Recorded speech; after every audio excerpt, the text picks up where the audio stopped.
Elementary school kids are being put in danger. Thanks for joining us tonight. I'm Tracy Cornett. And I'm Marius Payton. They told our Sharon Dankwa that their bus routes were taken away from them days before the start of school and say kids are now facing dangerous road conditions.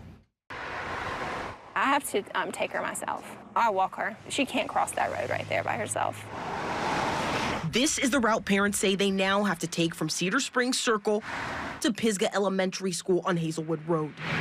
The last school year, we did have a bus that came through the neighborhood. On July 29th, we found out that these two developments here, Cedar Springs and Wynwood, would be parent responsibility zones. Meanwhile, parents like David Metz say they had to figure out another way to get their kids to school.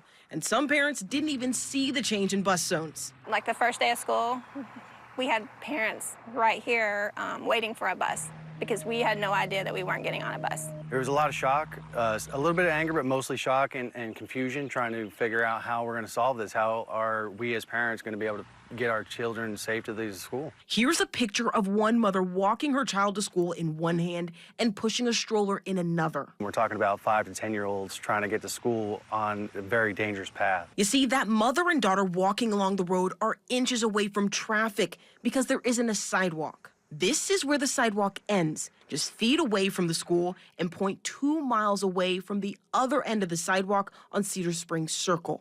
Our 6, 7, 8-year-olds would be crossing across a very busy intersection. The speed limit is 35, but no one goes that. So David started demanding answers from the school. I have called everywhere. I started with the CMCSS routing department, which brought me to the transportation department, which brought me to operations, brought me to the district school board, which brought me to the county school board, and then the local mayor. And after days of being ignored, the district sent him this, an email saying, quote, "We recognize your concerns and transportation has informed us that they will be adding a bus into this area." We were told that just to be patient, that we are getting a bus route.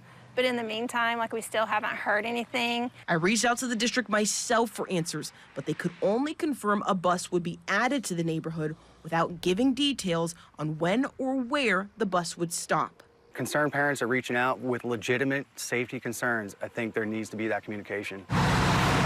For WSMV4, I'm Sharon Dankwa.